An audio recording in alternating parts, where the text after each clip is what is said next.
एक आदमी ने पूछा कि किसी दुकानदार से पूछा कि ये क्या फल है। उसने कहा साहब काफल है। वो पूछता रहा कि ये क्या फल है, वो कहता रहा काफल है।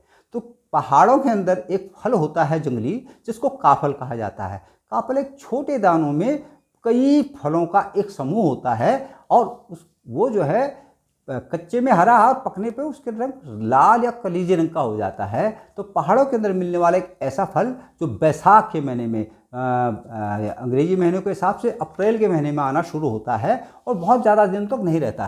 लेकिन समस्या यह है कि काफल के पेड़ पे जो काफल लगता है वो गुच्छे के अंगूर के जैसे गुच्छे होते हैं। उसमें से जब काफल ये फल पकता है तो उसमें से चंद फल पके होते हैं, बाकी कच्चे होते हैं। जिसके कारण इस पर आज तक कोई ऐसी रिसर्च नहीं हो पाई कि इस फल का क्या किया जाए। अगर हम पके फलों को का हिसाब निकालने का लगाएं तो एक आदमी दिन भर में 5-7 किलो से ऊपर नहीं निकाल पाता है ज़्यादातर, और पूरा दिन खराब होता है, क्योंकि उसे केवल उन कच्चे फलों में पके पके फल लाने पड़ते हैं, और उनकी लाइफ भी बहुत ज़्यादा नहीं होती, 8-10 घंटे 12 घंटे से ऊपर लाइफ नहीं होती उसको। जबकि ठंड के साथ में, मतलब कोल्ड स्टोरेज समझ लीजिए, या एक ठंडी वाली जगह में रख करके वो बचा रहता है। अन्यथा क्या होता है, काफल अगर खुले में रह जाए तो उसके जो छोटे छोटे जो उसमें फल लगे हुए हैं उनमें से पानी उड़ जाता है और सूख जाता है। फिर उसके बाद उसमें उसका स्वाद नहीं रह जाता, उसका सारा तरल जो है वो उड़ जाता है। इसलिए हमने एक तरीका ढूंढा कि काफल को कैसे आप जो है गांव के जो लोग हैं, गांव में जहाँ जहाँ काफल हो रहा है उसके पेड़ हैं, उसको कॉमर्शलाइज किया, उसको व्यावसायिक रूप में लाया जाए। तो इसके लिए हमने एक तरीका ढूंढा, और वो तरीका आप भी अपनाएं तो ज़्यादा बेहतर है। और मुझे लगता है कि इससे काफल की जो पहुँच है वो पूरी दुनिया में हो सकेगी, और काफल से जो प्रोडक्ट आप बनाएंगे, जिसको मैं अभी आपको बताऊंगा, वो जो है आपको एक अच्छा इनकम रिसोर्स भी देगा, अच्छे तरह से पैसे कमा के भी देगा। एक उद्यम जो है, सीजनल उद्योग जो है आपका एक खड़ा हो जाएगा। तो आज हम बात करते हैं पहाड़ों में उगने वाले काफल। काफल अक्सर जो है 1500 मीटर से ऊपर और लगभग 6,000-6,500 फीट तक उगने वाला एक ऐसा पेड़ है जिसके पेड़ को जमने में काफ़ी टाइम लगता है, और ये ठंडी जगह में, ठंडी जलवायु में उगने वाला एक पेड़ होता है। और यह पेड़ अक्सर जो है जो उत्तरी ध्रुव की ओर उत्तर की ओर ज़्यादा बढ़ता है, जहाँ पर धूप कम आती हो और नमी ज़्यादा रहती हो। यानी ये ठंड का प्रिय है और जो है नमी का प्रिय पेड़ है। इसका पेड़ अपने आप में कोई इमारती लकड़ी के काम नहीं आता, लेकिन जब इसका सीजन आता है, जब ये खिलता है, तो इसके पेड़ पे जो है छोटे छोटे जो है अंगूर की तरह का गुच्छा लगता है। इन गुच्छों के साथ ये होता है कि अगर हम पकने का इंतजार करेंगे तो पकने में इसको काफ़ी समय लगता है, और ये धीरे धीरे पकता है। एक साथ इसके सारे फल नहीं पकते। माना एक गुच्छे में जो है 50 फल लगे हुए हैं, तो उसमें 4 पकेंगे, बाकी कच्चे रहेंगे। तो इसलिए मेरा एक कहना है कि अगर आप पूरे पेड़ में से उन फलों को तोड़ रहे हैं, आप इसको उस समय जब यह पकने की स्थिति में आने वाला हो, तब इसके पूरे गुच्छे को कच्चा ही तोड़ दें, हरा कर दें। जब इसको आप कच्चा तोड़ेंगे तो यह खाने में खट्टा होता है, इसमें मिठास नहीं आती। मिठास इसमें तभी आती है जब यह पकने लगता है, जब इसका रंग बदलने लगता है। इसको ला करके, लेकिन ध्यान रहे, वैसे तो बहुत मुश्किल काम है कि आप सारे काफल एक ही पेड़ से तोड़ डालें, लेकिन मेरा ये भी कहना है कि जब भी आप काफल तोड़ें तो उसमें से एक ब्रांच, एक शाखा या 2 शाखाएं छोड़ दें, ताकि वो भविष्य में उसके बीज जमीन पे गिरे या पक्षियों के खाने के लिए वो बच जाएं। तो कच्चा काफल आप इकट्ठा कर लें, और घर आकर के उसको जो है एक बार, क्योंकि उसमें गंदगी होती तो नहीं है, आप क्या करिए, उसके दानों को अलग अलग कर करके उसको जो है ठंडे पानी में आप डालिए, और साफ हाथों से, अथवा ग्लव से सकते हैं तो साफ हाथों से इसको मसलिए इन दानों को। इनसे क्या होगा कि इससे उसका जो गूदा है, वो हरे रंग का गूदा उसमें आ जाएगा, क्योंकि ये खाने में अभी खट्टा है, इसलिए जो है सिट्रस फूड है।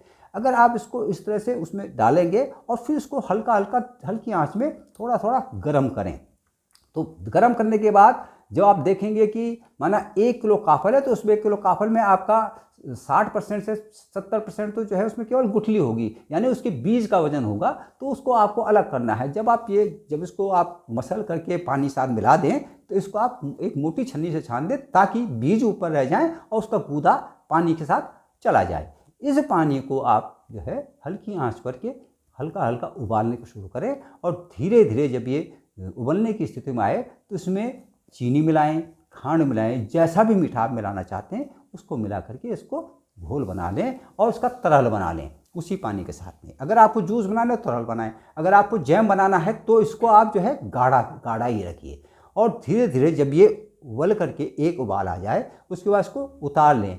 अब इसमें जो है आप डालिए, क्योंकि इसमें सिट्रिक एसिड पहले से है, लेकिन थोड़ा सा अगर आप सिट्रिक एसिड या नींबू का रस इसमें डाल देंगे पर किलोग्राम पर 1 लीटर में 2 ग्राम से 3 ml के हिसाब से, या सिट्रिक एसिड डाल देंगे तो ये थोड़ा सा और प्रिजर्व हो जाएगा। लेकिन साथ साथ ये भी ध्यान रखना, क्योंकि हमें इस जूस को या जैम को लंबे समय तक चलाना है, तो इसके अंदर एक विटामिन सी करके बाजार में मिलता है। और अगर कॉमन जनरली हम उसका जो है केमिकल नेम कहें तो एस्कॉर्बिक एसिड जो है विटामिन सी होता है। इसको अगर आप इसमें डाल देंगे तो इसकी लाइफ बहुत बढ़ जाएगी। अब इसको आप जूस के रूप में या जैम के रूप में, अगर गाढ़ा है तो इसको आप किसी बोतल में, कांच की बोतल में डाल करके इसको आप ठंडा होने के रख दें तो ये जैम में परिवर्तित हो जाएगा। और अगर इसी को आप जूस के रूप में है तो इसमें उसका जो है आप फाइबर भी जाने दीजिए। ये मत कीजिए कि आप फाइबर उछाल लें केवल पानी, फाइबर भी जान दे दीजिए, क्योंकि सारा पोटेंशियल तो उस फाइबर के अंदर है। तो इस तरह से आप इसका जूस बना सकते हैं। तो 1 किलो अगर आप काफल लेंगे, कच्चे काफल, और उससे जूस बनाएंगे तो एवरेजन कम से कम जो है 7 से 8 लीटर जूस बनेगा। और इस जूस को आप मुँहमांगी मनमानी कीमत पर बेच सकते हैं, क्योंकि ये पहाड़ से एक ऑर्गेनिक और जंगल का एक ऐसा ऑर्गेनिक पदार्थ है जो बहुत एनर्जेटिक है। तो इस तरह से आप जो है काफल का उपयोग जो है लगभग 60 से 70% काफल का उपयोग कर सकते हैं। और जिससे जो ग्रामीण जंगलों में पके हुए काफल को जाते हैं, वो अगर इस तरह से एक नया व्यवसाय शुरू करेंगे तो उनके पास एक नया आइडिया भी होगा, नया उद्योग भी होगा, और लोगों तक ये जो है अपने आप में पहुंच जाएगा। क्योंकि अगर अभी आप जब पका हुआ काफल बेचते हैं तो आप अपने घर के आसपास छोटे छोटे नगरों में, शहरों में, या जो हमारे यहाँ टूरिस्ट आता है उनको बेचते हैं, लेकिन वो अपने साथ इसको ले नहीं जा सकते। ले जाएंगे तो बीच में ही सूख जाएंगे, ख़राब हो जाएगा। तो इस तरह से आप जो है जब जूस बनाएंगे या जैम बनाएंगे तो ये लोगों की बड़ी पहुंच में जाएगा। और क्योंकि इसकी मेडिसिनल वैल्यू, इसके अंदर जो तत्व हैं उसका बहुत महत्व है, इसलिए ये हर घर तक जब पहुँचेगा तो इससे लोगों को अच्छा स्वास्थ्य मिलेगा और पहाड़ की एक नई चीज़ भी मिलेगी। इसलिए आप क्या कीजिए कि काफल को अपने जीवन में शामिल करते हुए, अपने रोज़ के उद्यम में शामिल करते हुए इसको जो है इसका जैम बनाएं और जूस बनाएं, और कोशिश करके देखें कि क्या इससे आपको पोटेंशियल, क्या इससे आपको जो है व्यापारिक उसमें फ़ायदा होता है, और एक नया व्यवसाय आप अपने जीवन में शुरू करें और काफल को बेकार होने से बचाएं। फिर इसलिए आप देखते रहिए मेरा ये चैनल और फॉलो भी करते रहिए। धन्यवाद।